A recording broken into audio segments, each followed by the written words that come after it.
Social worker ಅವರು ಸಮಾಜ ಚಿಂತಕರಿ ಅವರು ಇನ್ನೊಂದೇನಪ್ಪ ಅಂದ್ರೆ ರೀ ಅವ್ರು ಇವತ್ತು ಅವ್ರ ಪ್ರತಿಭಟನೆ ಯಾವುದೇ ರೂಪ ಪ್ರವೇಶ ಮಾಡಿರಿ ಭಾಳ ಒಳ್ಳೆ ಕೆಲಸ ಇರ್ತಾವ. ಮತ್ತು ಇನ್ನೊಂದು ರೀ ಬೀದಿ ವ್ಯಾಪಾರಸ್ಥರಿಗೆ ಆಗಲಿ ಫುಟ್ಪಾತ್ ಮ್ಯಾಗ ಅವ್ರಿಗೆ ಅನ್ಯಾಯ ಮಾಡುವಂಥ ಬುದ್ಧಿವಂತ ಮನುಷ್ಯರಲ್ರಿ. ಸಮಾಜ ಸಾರ್ವಜನಿಕರಿಗೆ ಒಂದು ಹಿತಾಸಕ್ತಿಯಾಗಿ ತೊಂದರೆ ಆಗಬಾರ್ದು ಅವ್ರ ಒಂದು ಮನವರಿಕೆ ಐತಿ. ಆದ ಕಾರಣ ಏನೈತಿ ನಾವು ಏನೈತಿ ಬೀದಿ ವ್ಯಾಪಾರಸ್ಥಾಗಲಿ ಫುಟ್ಪಾತ್ ಮ್ಯಾಗನಾಗಲಿ ಸಹಕಾರಿ ಇರ್ಬೇಕು. ನಾವು ಈ ಹತ್ತ ನಾವು ನಮ್ಮಲ್ಲಿ ನಾವು ಏನು ವ್ಯಾಪಾರಸ್ಥರು ಏನಿರ್ತೀವಲ್ಲ ನಾವು ಹೊಂದಂಗೆ ಇಲ್ಲಪ್ಪ ನಾವು ಶಿಸ್ತುಬದ್ಧವಾಗಿ ಬಸವೇಶ್ವರ ಸರ್ಕಲ್ ಸುತ್ತಮುತ್ತ ಜನದಟ್ಟಣೆ ಸಹಕಾರ ಕೊಡಬೇಕು. ಅದಕ್ಕೆ ಸಾರ್ವಜನಿಕರಿಗೆ ಅವರ ತೊಂದರೆ ಆಗದಾಗ ಬೆಂಬಲಾರ್ಥವಾಗಿ ಇಡೀ ಮುಧೋಳದ ಜನತೆ ಮಾಡುವಂಥ ವ್ಯಾಪಾರಸ್ಥರಿಗೆ ಬೆಂಬಲವನ್ನು ಸೂಚಿಸಿದ್ದು. ಅದ ಕಾರಣ ವ್ಯಾಪಾರಸ್ಥರು ನಾವು ಹೇಳ್ತಾವಪ್ಪ ನಮಗೊಂದು ರಸ್ತೆ ಕೊಟ್ಟಾರಪ್ಪ, ಆ ರಸ್ತೆದೊಳಗೆ ನಾವು ನಿಂತು ವ್ಯಾಪಾರ ಮಾಡ್ಕೊಂಡು ಹೋಗುವಂಥದ್ದು ನಾವು ಇರಬೇಕು ಅನ್ನೋದು ವಿನಂತಿ ಮಾಡಿ ಹೇಳ್ತೀವಿ. ವ್ಯಾಪಾರಸ್ಥರಿಗೆ ವಿನಂತಿ ಮಾಡಿ ಹೇಳ್ತೀವಿ, ಸಹಕಾರ ಕೊಡ್ರಿ, ಸಾರ್ವಜನಿಕರು ತೊಂದರೆ ಮಾಡ್ರಿ. ಸೈಡ್ ಏನಕ್ಕ ಬರೋದ್ರಿಂದ ಗಾಡಿ ಈಗ ಸಂಜೆ ಟೈಮ್ದಾಗ ಏನಕ್ಕೈತಿ ಗಾಡಿ ರೋಡ್ ಮ್ಯಾಗ ಏನಾರು ತಿಳ್ಕೊತೀವಿ. ಅಚಾನಕ್ ಗಾಡಿ ಬಡಿಸಿದ್ರೆ ಏನು ಮಾಡೋರು, ಯಾರು ಜವಾಬ್ದಾರಿ? ಅದಕ್ಕೆ ತಾವು ಸಹಕಾರ ಕೊಡಬೇಕು. ಇದು ಎಲ್ಲ ಸಂಚಾನ ದುಡಿದು ನಿಮಗೂ ತ್ರಾಸ ಇರ್ತೈತಿ ಗುರ್ತೈತಿ, ಆದರೂ ಅವ್ರಿಗೂ ಕಳ್ಕಳಿ. ಆದ ಕಾರಣ ಏನೈತಿ ತಾವು ಏನೈತಿ ಸಹಕಾರ ಕೊಡ್ದಿಂದ ಇದ್ರಂದ್ರೆ ಯಾರು ಪ್ರತಿಭಟನೆ ಕುಂಡ್ರಕ್ಕೆ ಆಗಂಗಿಲ್ಲ. 100ಕ್ಕೆ 100 ಐತೆ ನನಗೆ. ನೀವು ಬೀದಿ ವ್ಯಾಪಾರಸ್ಥ ಒಂದಾಗಿ ನೀವು ಒಕ್ಕಡಿದಂದು ಮಾಡಿದ್ರಿ ನಾನು ಹೇಳಕ್ಕೆ ಬರಂಗಿಲ್ಲ, ಯಾರು ಹೇಳಕ್ಕೆ ಬರಂಗಿಲ್ಲ. ಸಾರ್ವಜನಿಕರಿಗೆ ಯಾವುದೇ ಥರ ತೊಂದರೆ ಆಗೋದು ನೋಡ್ಕೊಂಡು ಜವಾಬ್ದಾರಿ ಬೀದಿ ವ್ಯಾಪಾರಸ್ಥರು ವಿನಂತಿ ಮಾಡಿದ್ರು. ಬಾಡಿಗೆಯವರು ಮೊದಲು ವಿಚಾರ ಮಾಡಿ ನಿರ್ಣಯ ತಗೊಂಡರು. ಪಾದಚಾರಿಗಳಿಗೆ ಮಾರ್ಗ ಮುಕ್ತಗೊಳಿಸ್ಬೇಕಂತೇಳಿ ಅವ್ರೇನು ನಿರ್ಣಯ ತಗೊಂಡಾರೋ ಅದಕ್ಕೆ ನಾವು ಬೆಂಬಲ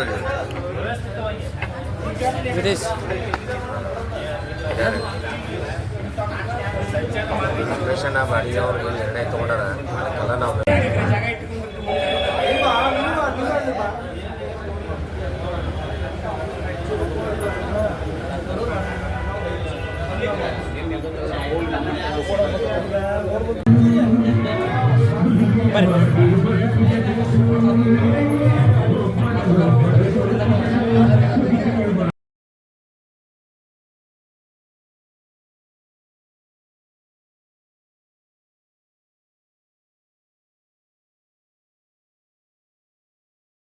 ಮಾಡಿದ್ದಾರೆ. ಸಾರ್ವಜನಿಕರ ಪ್ರತಿಯೊಬ್ಬರಿಗೂ ಕೂಡ ಜವಾಬ್ದಾರಿ ಐತಿ.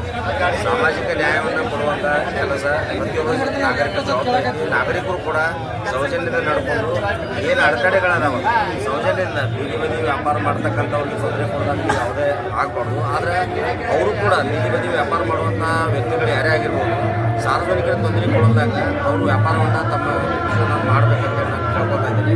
ಮತ್ತು ನಗರಸಭೆಗೆ ಬರಬೇಕಾದ್ರೆ ಗೇಟ್ ಮುಂದೆ ಅಡ್ಡ ತಿಂಡಿ ಗಾಡಿ ಹಚ್ಚಿ ಒಂದು ತಮ್ಮ ವ್ಯಾಪಾರನ ಮಾಡ್ತಾರೆ. ವ್ಯಾಪಾರ ಮಾಡೋಕ್ಕೆ ತಮ್ಮದೇ ಆದಂಥ ಸ್ಥಳ ಅದಾವೆ. ಈಗ ನಗರಸಭೆಗೆ ಏನವ್ರು 10 ರೂಪಾಯಿ 20 ರೂಪಾಯಿ ಕೊಡ್ತಾರೆ ಅಂದ್ಕೊಳ್ಳಿ, ಅದಕ್ಕಂತೇಳಿ ವ್ಯವಸ್ಥೆ ಬೇರೆ ಜಾಗ ಐತಿ. ಆ ಜಾಗದಲ್ಲಿ ನಿಂತ್ಕೊಂಡು ನಾವು ವ್ಯಾಪಾರ ಮಾಡಿದ್ದಾದ್ರೆ ಸಾರ್ವಜನಿಕ ಆಗುವಂಥ ತೊಂದರೆಗಳನ್ನು ತಪ್ಪಿಸುವಂಥ ಕೆಲಸ ನಾವು ಎಲ್ಲರೂ ಮಾಡೋದಕ್ಕಾಗತ್ತೆ. ಅದಕ್ಕೆ ಪ್ರತಿಯೊಬ್ಬರು ಸಾರ್ವಜನಿಕರು ಮತ್ತು ರೈತರು ಮತ್ತು ಬೀದಿ ಬದಿ ವ್ಯಾಪಾರಸ್ಥರು ಎಲ್ಲರೂ ಸಹಯೋಗ ಕೊಟ್ಕೊಂಡು ಬರು ಹೋಗುವ ಜನರಿಗೆ, ಮಹಿಳೆಯರಿಗೆ, ವಯಸ್ಕರಿಗೆ ತೊಂದರೆ ಆಗಲ್ಲ ನೋಡ್ಕೋಬೇಕಂತೇಳಿ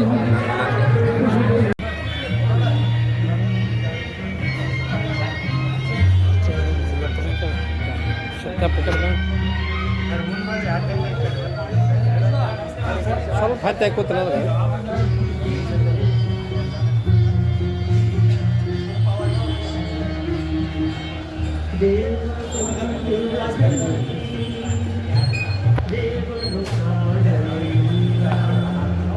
ನಗರದ ಜನದಟ್ಟಣೆಯನ್ನು ನೋಡಿಕೊಂಡು ಮುಧೋಳ ಬಸ್ ಸ್ಟ್ಯಾಂಡ್ನ ಸುತ್ತಮುತ್ತಲಿನ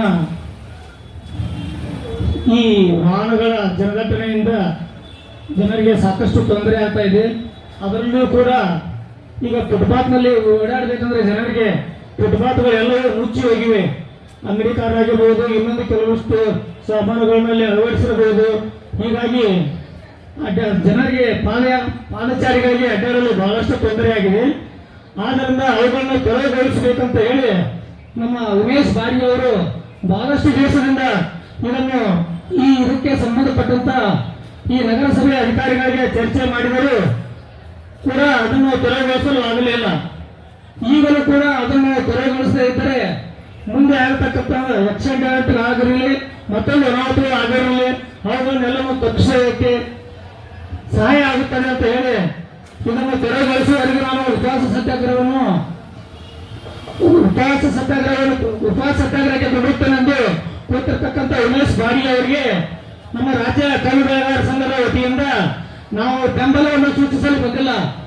ಇದಕ್ಕೆ ಈ ಹೋರಾಟಕ್ಕೆ ಪಾಲ್ಗೊಳ್ಳಲು ತಂದಿರುತ್ತೇವೆ ಅಂತ ಹೇಳ್ತಾ ಈಗ ಇದಕ್ಕೆ ಸಂಬಂಧಪಟ್ಟ ಅಧಿಕಾರಿಗಳು ಬೇಗನೆ ಈ ಬೇಡಿಕೆಯನ್ನು ಈಡೇರಿಸದೇ ಇದ್ದರೆ ಮುಂದೆ ಹೆಚ್ಚಿನ ಪ್ರಮಾಣದಲ್ಲಿ ಹೋರಾಟವನ್ನು ಮಾಡಬೇಕಾಗುತ್ತದೆ ಅಂತ ಎಚ್ಚರಿಸುತ್ತಾ ನನ್ನ 2 ಮಾತುಗಳನ್ನು ಮುಗಿಸುತ್ತೇನೆ.